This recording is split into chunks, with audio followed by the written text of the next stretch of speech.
Welcome to Future Secure. In today's episode, we're delighted to be joined by David G, a globally recognised technology and cybersecurity leader, author, and board advisor.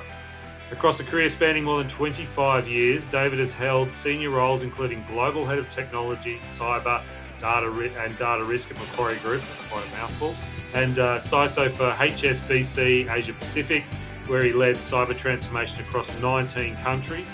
He's also served as CIO for MetLife Japan, Eli Lilly USA, and Credit Union Australia, where he's named CIO of the Year for delivering a major digital transformation. And today, David is building a portfolio career as an advisor with Bain Advisory Network, JS Careers, and Emitel, while serving as board advisor to Securo and ambassador for CI Isaac Critical Infrastructure.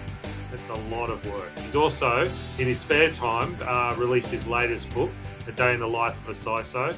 And as he was just sharing with me, it's jumped to number one on a couple of the selling lists, so it's doing fantastic. And it's offering real-world insights from global cybersecurity leaders on strategy, communication, resilience. So thank you so much for joining us, David. Thank you for joining me, as always, my co-host, Jason. So over to you, Jason, for the first question. Thanks, Tommy. And he stitched me up for one of those books a couple of weeks ago at an Adapt event. So I'll probably help to go to number one.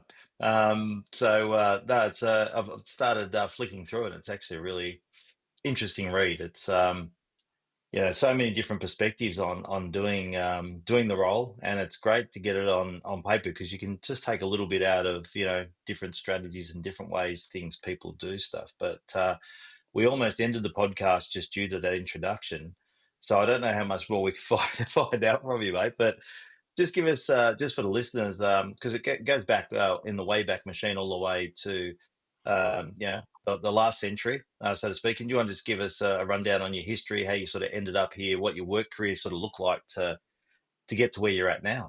Thank you. Look, I've made a career in transforming myself as well. So, coming through university and then trying to figure out what to do when I grow up. But I was already married. I was married at university, had my son, and trying to figure out, actually, I want to keep learning. I think this whole field of cybersecurity and the CISO and chief security officers and all this and fancy titles, it's evolving. It's evolving so quickly. I was speaking at a podcast literally 5 minutes ago. Someone Don't say that, mate. This is the first one. No, this is the first one he's ever done. So don't worry. The only one an Asian banker one, so it's not competing with you. But I was saying, it's interesting. I was thinking about these jobs you have. The jobs become too big for one person, and they split into two. And I wrote for the CIO magazine probably 5 months ago to say, you know what, the CIO job's too big, and perhaps you can have a model where you split data and AI and cyber and digital into two, which is what's happening. You think two large banks in Australia have done that recently. And this is don't use the words too big, but actually it's just too much for one person to focus on. Yeah, that will even keep changing, I think, because you think about it, right? If Tom here is good at data and AI, which he is, yep. How do you also do digital? I mean, it's really hard to do that because those two are a handful in itself. So to me, actually, what's interesting is that this is moving at a pace. And I did a keynote a few days ago for another financial institution, and they asked me to talk about AI and cybersecurity, right? And so they're both hot topics. And I said, look, this is interesting because this threat landscape we were seeing for cybersecurity, we're all working on, right? It's the not the legacy, but it's all that stuff we're working on. It's huge. Now, at AI, it's even, I'd argue, doubled. Yeah, quadruple even. Yeah. And also, do we actually have mechanisms to do some of this stuff? Do we, and I was saying, look, here it is, right? We've got this Cloud Security Alliance. We've got this 240 controls they published in August this year. And I was saying to this audience, are you ready for this? Do you have yourself sorted out to manage? You don't, right? So get on with it because they're going to audit you anyway, regardless you're ready or not. And they expect to be ready. Now we've got this issue with AI and LLM models and access management, right? Our current access management tools don't support that well because they're more dynamic. The bots talk to each other. They don't care about things so much. So it's a bit scary. I say don't be complacent because this is even more scarier. Be on your toes. Tell people about that. I was actually probably amber red status from an appetite standpoint. Now I feel like I'm in red because all these changes are happening so quickly, and we're still fighting the last war. We're not fighting the new war. and you guys want to put on all this AI quickly. And I was just quoting that the Hugging Face repository a year ago had 1 million models. As of today, they have 2 million models. And a year ago, they had 1 million models. I think there was like 3% of those had a malicious code on it. Yeah. With 1 million. Now, assume that extrapolates, it's scary, right? So how do you know? How do you advise your business partners which ones to use, which ones to avoid? I'm not sure I know the answer. Okay. I was hoping you'd have the answer for us, because this we need these. You can't just keep opening up more links for us, David, because that's the problem, Jason. we're struggling as it is, just with getting people to use multi-factor authentication and strong and unique passwords and updates, let alone getting onto the AI stuff. So no, and that's a good example, because MFA, I'm a big component. That's really important control. It's one of your most critical controls for ransomware. But then, how do you MFA with a bot? They can read things. They could MFA, but then is that really the right thing to do? And it's an interesting challenge. I'd say it's a bit scary, and I think add on to that, you got the quantum challenge coming up, and so probably going to be here sooner than we think. Yeah, I think so. This is our Doom pod, Tommy. This is Doom our Doom podcast pod that we're looking forward to. Yeah, so let's go. Well, you're already at. So David's already said he's at DEFCON Red. So look, I think one of the things is that I've done a little bit of teaching across ASX companies around AI culture, policies, and I think for me a key part of this is knowledge is power. And so as many people that can be empowered to kind of understand and get on board. But in every single one of these, it begins with a really bad shadow AI problem. And it's a lack of culture and a lack of policies that leads people, they're at home, they're on their LLMs, they're going, wow, this is changing my life. And they come in and then they're introducing these massive problems. And as you said, we've got quantum coming very soon. On top of this, AI is reducing the qubit length, and we'll probably be in quantum very soon. What is that like for, do you think, a CISO or CIO today? Obviously it's a lot of pressure. How do you think, I guess they're going to be handling it after speaking to all these people? Yeah, it was interesting. I was, again, talking to this keynote I spoke recently about, I won't name the company, but I was encouraging people to, this is October Cybersecurity Month, right? Use the approved tools, and by the way, you're using that approved tool on your company device. Just please remember, because people do forget. They forget they cut and paste stuff into their home device as well, and so and actually they said, yeah, that's a problem. People have just forgotten that they're no longer on a enterprise version of ChatGPT. They've just put it into somewhere else they shouldn't be, and so those sort of innocent changes, cutting and pasting the wrong place, can mean the board paper can be in public domain, so to speak. So it's about awareness. I think this is no different to the old phishing stuff, right? It's all about awareness, because it's hard for the tools to block everything, because we want to be able to have productivity. So there's a real push to enable these tools, have people, working with AI bots. And so that's going to keep happening. So how do we make sure that they work together well, that they're both acting well and doing the right things? And when they're not acting well, then the AI David gets taken offline, right? Misbehaving. So I'd be really interested to know, so you spoke to, in your book, a whole bunch of leaders. What were some of the common points that came out, both good and bad, that you heard from them? It's hard to summarize that. I would, Jason knows it's a thick read. It's 550 pages. And so it's kind of like having who's your favorite kid? Okay. Which of all the people here. So what's interesting was the number of people who spoke, because they're all independently interviewed me or wrote with independently. So there's a number of people who talked about focus on the basics. How do you make sure you don't go for the shiny thing, but look at the basics, get the basics right? They all talk about stakeholder engagement. How do you engage with stakeholders so you build that trust? That's really important. I think they're two things that come through a few times during the chapter, but there's such diversity in this group, because there's the White House CISO, Camilla, who worked under Trump, the last administration. There's the CISO from Westpac and NAB, and so those people are more similar, but their stories are different because they're talking about different things. And Richard Johnson, he's been in his job for 16 years, right? That's just I call it Yoda Master. He's telling stories about survival and so forth. So there's slight differences there in terms of their perspective, where they come from, in terms of being a new CISO or being a one that's been around forever.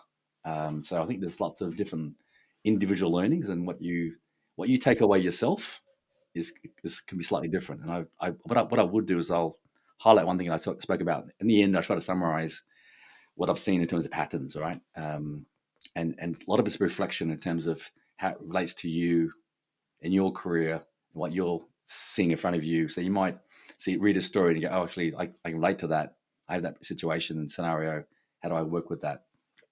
But what I did summarize in the back there in the last chapter, which is called Sunset, because it's sunrise, sunset, and day in the life of, was what's really important is priority management. And I said, look, there's a distinction between time management and priority management. Priority management is all about trying to choose the right things to do, the most important things to do, versus just focusing on your time. Now, both of those are related. Don't get me wrong. But if you had to choose priority management, because that's what makes a good CISO. Because they're picking, where to focus their time, not just how they use their time to spend here or there in the day. And that's a very subtle difference. And those subtle differences make a big difference in you being successful or being an average CISO. And where do you think government comes into play on this? I remember, I think I did an introduction for you a bit earlier this year, I think, with Michelle McGuinness, Lieutenant General, who's, the National Cyber Coordinator. How do you view the government, maybe her role and the government more broadly, with Tony Burke being the minister there, and you got Hamish Hansford, from Home Affairs. How do you sort of view it, and how do you see the interaction running with the CISOs from the book or others? Just where do you think they're getting it right, and where do you think the improvement could come from in that connection? I guess I'd compare and contrast what I see in Australia and what I see in places like Yep. Singapore. The regulators in some countries, and so government is regulators as well, right? So let's think about that. So I think sometimes governments get it right. Let's take the example of quantum computing. And I quoted in a keynote earlier this year where I spoke about that and said, look, the government in Israel, they do some good things, but actually what they did was they said every company must have a printed quantum computing plan. And they mandated that. I said, okay, I love it, because most organizations don't have that printed, which means it's now going to be presented to the government in some period of time. Now, that's when it makes real sense, because actually that's a existential threat to the country, to the company. Then yes, mandate that. To me, when it's wishy-washy and principles based and regulations like that, it doesn't really help us. And so I think I remember sitting. This is probably a week after I retired, Jason. I was an FSISAC conference, and I'd been the chair of the FSISAC up in Asia Pacific. And I sat in this meeting with 60 other CISOs, and Maz, the regulator, were there. And to answer your question, I asked this question. I said, can I ask you guys something? Because I'm feeling in Australia we have a little bit too much interference right now from government. And the poor CISO is going to report to 20, 30 different organizations. And they're so busy just fighting the battle, okay? And then to be distracted to do that as well. I get why you want information. However, just bear in mind that poor CISO is under so much stress. They're worrying about their job. They're worrying about protecting their organization. They're trying to do the right thing, but they're just getting asked to do untold level of reporting. How do you get the right balance there? And so I think it's a hard one. Honestly, you look at, I remember with FSISAC, we were trying to push, regulators to be harmonizing in terms of their regulations. And I think the JP Morgan guy said, I've got a really good slide for you, David. Here's the slide that JP Morgan has. We've got to report reporting times for incidents. We have 120 different reporting incident requirements. And it was hours, days, months, weeks. So for any one incident, for different regulators, they're going to report differently. I said, that's crazy, right? So your poor compliance team's got to figure out, is it minutes or is it hours, or what it is? But actually, it doesn't change what's there. So how do we try to harmonize some of these things that actually makes the people doing the job easier, because their job's hard? I guess would be my point. Yeah, and I think there's so many different ways you can go, and there's so many different leads. I think Singapore is a good example of following one way. The UK has that with their strategy, but in a country like Australia, where you have the federal government and you have the states doing something even differently, and then, as you say, you lay all those different layers of, if a ransomware incident happens, what do I have to report on? Where do I have to report to? How does that sort of play out? It can be a bit confusing sometimes. A cleaner stream of good. I mean, as you say, the role is challenging enough as it is. But if you get an audit from, just say, APRA or something like that comes in, that sucks some resource from your team. The compliance metrics and lots of things. Do you see that AI, or have you seen AI starting to help with some of that stuff? Taking away some of that manual load, either from Yeah. sensing threats or from doing that sort of reporting. Have you seen some? What have you seen Yeah. in best case scenarios with fixing those sorts of problems? Look, I think there's three pieces I want to share. Is that I think the SOC's a really good use case for AI to sort through the chaff, right, and figure out. Yeah. I think over time, and I'm helping some Israeli firms in the spaces around AI, LLMs, and that energetic model aspect of trying to get the manual toil and replacing that with some automation. That's some take some time because people have to trust that and trust the AI is working, to help them, do access management, for example, right? That's every Oh, well, you'll organization. get Tom on board because he was driving around in a Waymo with no driver in a car, so he'll be straight onto that sort of stuff, mate. No human oversight Yeah, but required. you know that actually right now that this is a painful exercise. People have got hundreds of staff doing manual button Oh, pressing, yeah. and Yeah, absolutely. no one cares about it, right? So, but No. how do you have a machine do it for you that works 24/7? That's a natural one.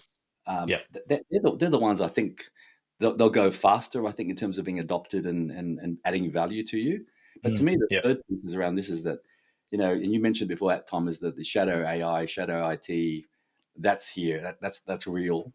And so I've been in many keynotes encouraging my peers to say, look, don't wait, go and tackle it. Go and say, I want to be the one who onboards these AI models into the organization.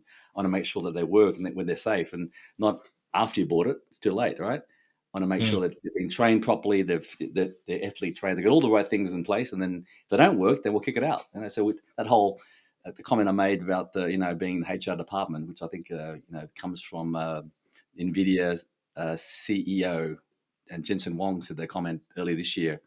IT department being the HR department for AI. I said, I love it because actually that's true. If we let someone else do it, it'll be wrong, like shadow IT. So if we do it, we can control it or try to control it. At least make sure there's the use cases are a bit iffy. We'll go and make sure we put it through the paces first. That's the challenge to the CISO because they're not looking for new work, right? No. But if they don't do that, then they're going to have the consequences come back to say, well, what are you doing? Why was this AI model, letting information out that we didn't know about? Yeah. Yeah. Yeah, and I think this is the challenge, isn't it? Tommy, I'll let you just go next one, but I was just going to say just on that, because Tom and I are, as got very deep into the AI stuff, and the human oversight part still is there, and I was with the Israeli delegation last week when they come out from CyberCon, to sit on the panel there. And there is a lot of great stuff, and they're using it. And Tom and I were at, to go back even a step further, RSA this year, and everywhere you just turned, it was like agentic AI, agentic AI. The year before that, it was ChatGPT wrappers put around stuff to say we've got AI on our systems. So this thing is evolving in such a large and quick pace. And I mean, we've talked about here ad nauseum about Israel producing 30% of the billion-dollar companies in cyber. So from a unicorn farm, it's sort of all coming out there, and we know the reasons why. I don't think anyone is silly who listens to this program, except for my mum. Hi, mum, how you going? But I think the thing is that with this issue is that it's a real race between keeping the guardrails on from a ethical sort of point of view and making sure that it's doing what it's doing correctly, and the hallucination part that's still there. And from the agentic side of it, how are you seeing that being kept in check, or again, where are you seeing it done well from the sort of tools and applications you've seen coming out of in near term? It maybe turn the question around a little bit. In this keynote I did the other day, Jason, I was put up the OSWAT's LLM top 10, right? And to talk to this, I said, by the way, this is not theoretical. Let me talk about the first 3-4 of these things and how this prompt engineering, injection attack. Here's an incident from October. Here's an incident for the next one in August. This is happening today with large organizations and reputable organizations that invest their money in this space. So I kept thinking, how do we know we're not going to be next? Because when these guys are investing lots of money, boys and girls, in the space. So I think we just need to be really, having that framework, which is to your point. Where's the danger zone? Where is it okay? This part just go fast, which is using enterprise, whatever, go fast, and and give it to the right people who've had some training that understand it. No different to high risk users with phishing and stuff. They've got more access, more to lose, get them more training. And then over here, actually, these use cases. The information is much more sensitive, or there's much more integration required. Some RAG models, whatever it is, right? So even what's they called NPC, the interfaces, the API aspect of it, which not many people understand that yet. I think because it's evolving. And so, how do we? So if that's the case, then that's a high risk one. We need to be more careful. We need to therefore have a proper risk assessment done. Go in mindfully, not just go in fast because the board asked for that. And then that goes back to the behavior piece, right? Which is saying, no, I'm sorry, I want to do this, but we just need to make sure it's right, because if it screws up, then this could happen. This could be the outcome.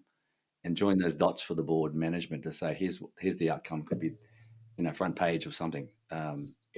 Without being alarmist, I think you're going to be very careful. It's true. I think there's so much layers, and especially using code, insecure code, you don't know where the code's coming from. As you said, there's people layering stuff through all this AI modeling. The hallucination factor is still up very high. There's so much that I think people are just taking on face value. And if you don't have the skill in your particular area to actually go through and actually fact check it, no matter what level you're at, you're still making a big mistake, because there is a lot of issues coming through and mistakes coming through. It just don't line up.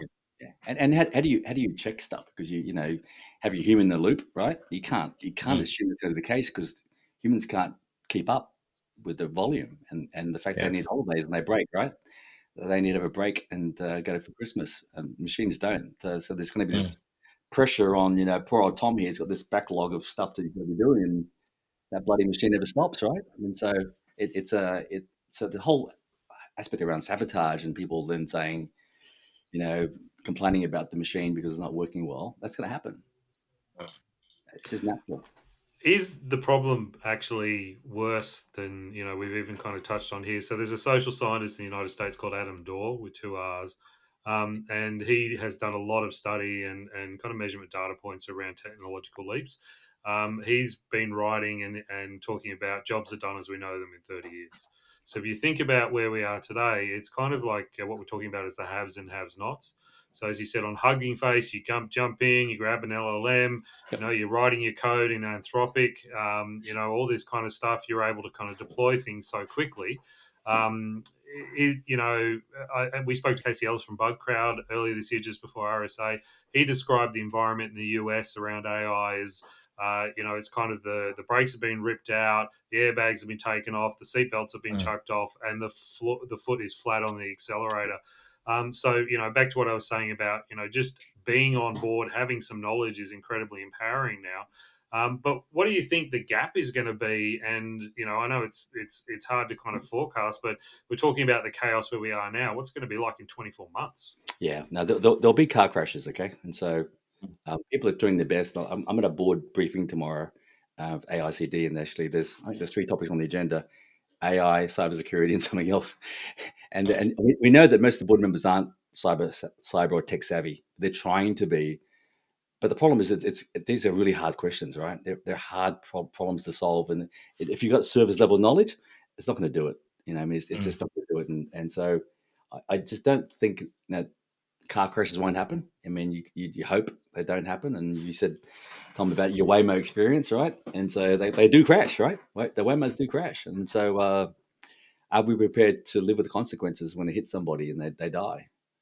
Yeah, there's an interesting story I came across a few weeks ago where a cop had managed to pull a Waymo over, but he didn't actually have the processes to be able to ticket it. So it's quite a challenge. I'd love to just change the tack a bit to, we're talking about all this chaos coming with technology. There's a real challenge around people in these CISOs and CIOs roles around their mental health, their capacity to kind of keep going. I was reading a really interesting article in The Guardian the other day. Tim Brown, the CISO of SolarWinds, he's actually still got the job. But, he ended up having a heart attack, not long after, the stress and pressure around that. So, again, you spoke to a whole bunch of CISOs, CIOs for this book. Where do you see that, and what do we kind of need to be doing to taking care of these people that are kind of at the forefront of protecting our digital lives, which are all consumed? There was a lot of reference in the book that people talked about,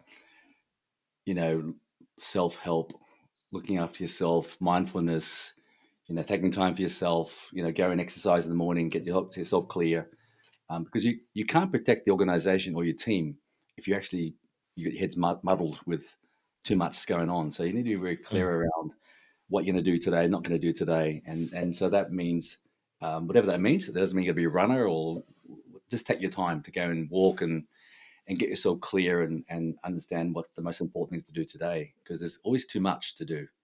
Mm. So if you just let it happen to you, it'll happen to you, right?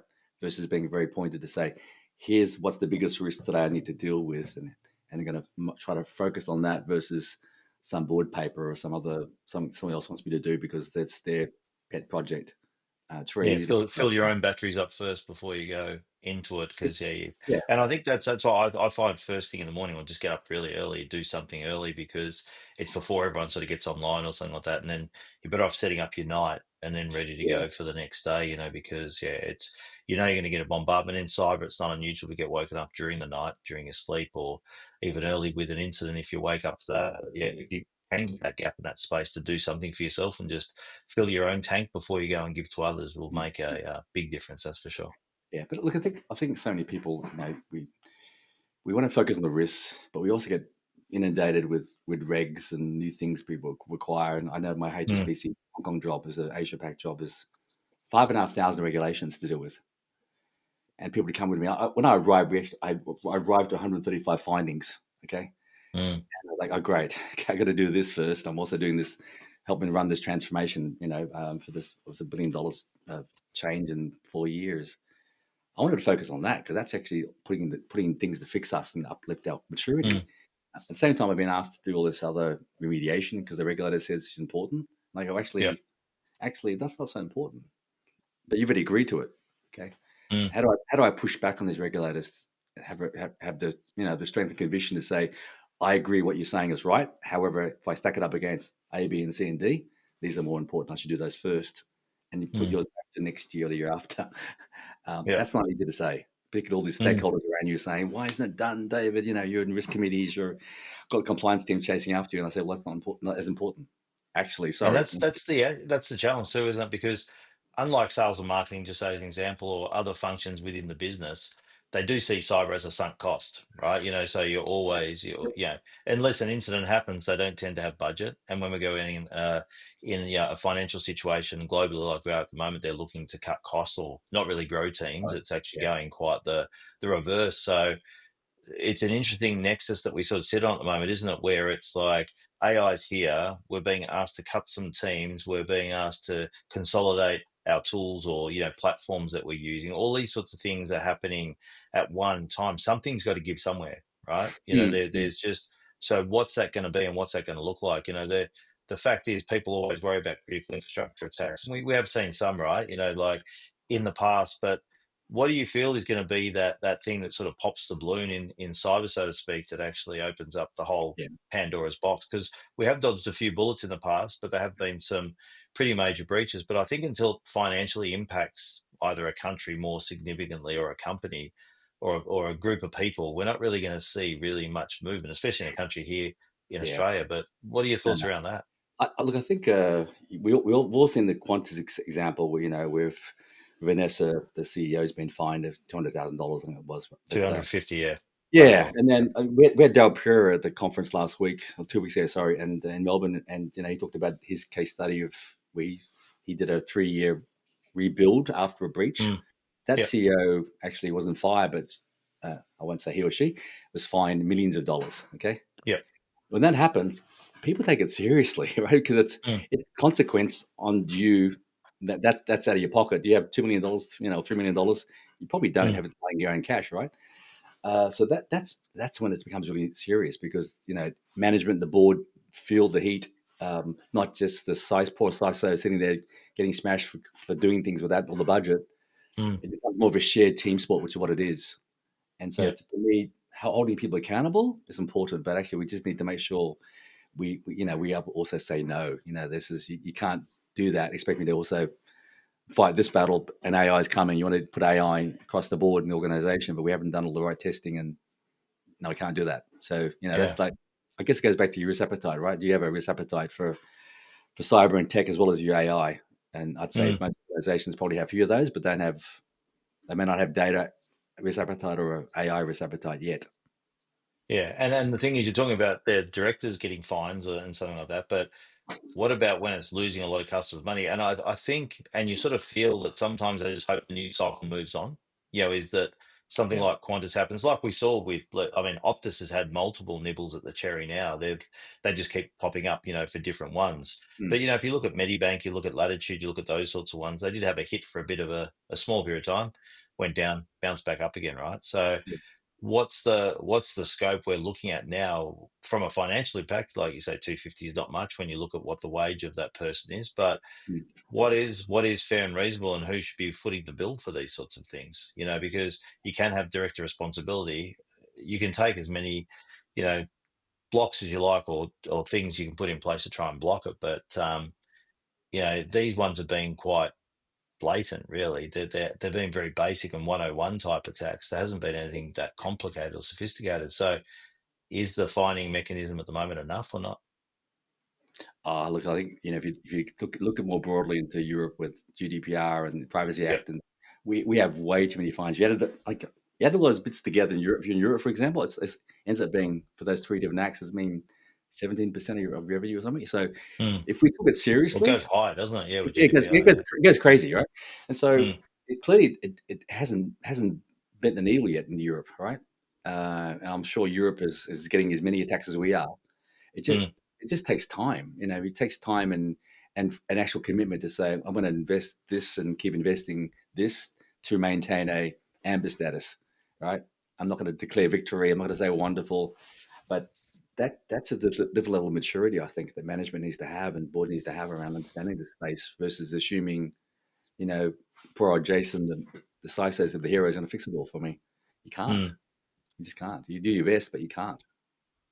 You mentioned you're, speaking to RCD and, we're doing a lot of consulting work. Do you think that this kind of awareness is seeping through in a way that is kind of like relevant to boards and the leadership now? Like they're starting to own it a bit more. I mean, I do hear that, but still, everyone, is it just a case that, with these massive digital services, it's, as you said, amber status is really the best you can hope for in a well-run organization?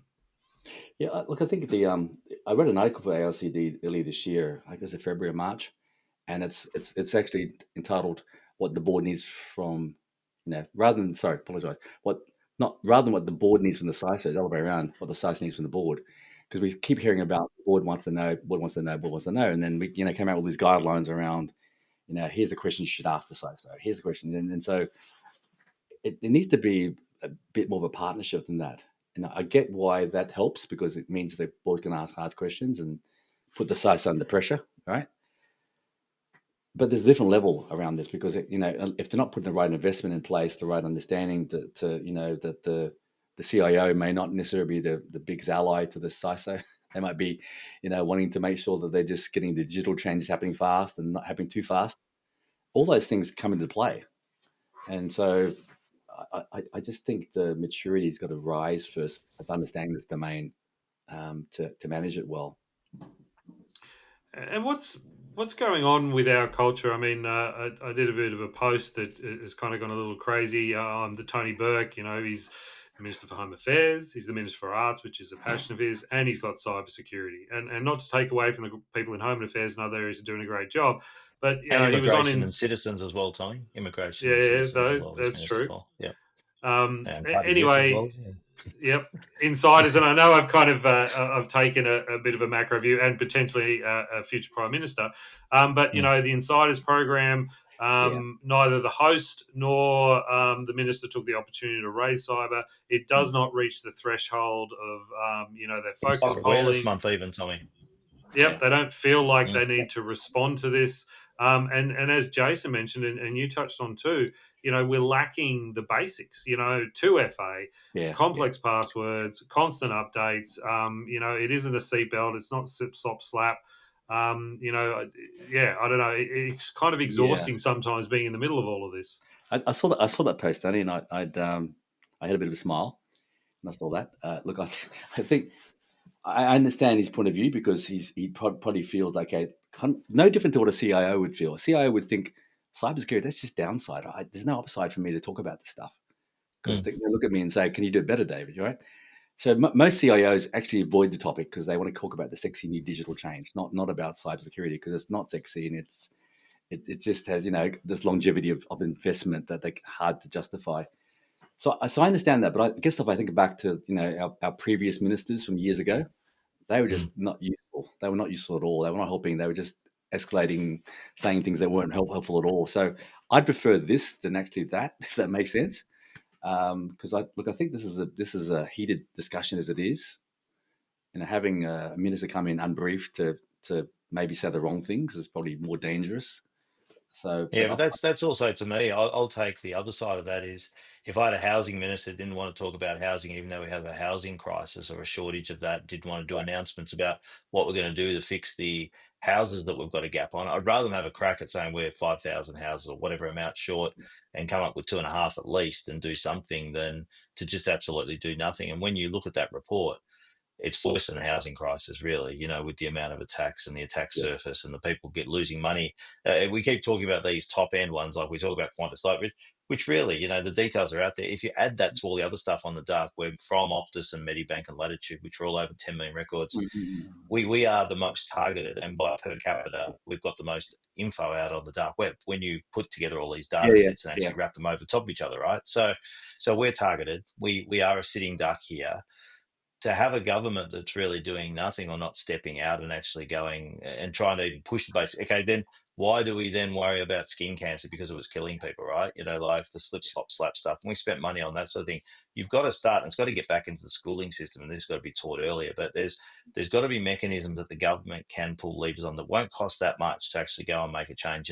You go spend $23.4 million on a cyber wardens program, which is developed and done what?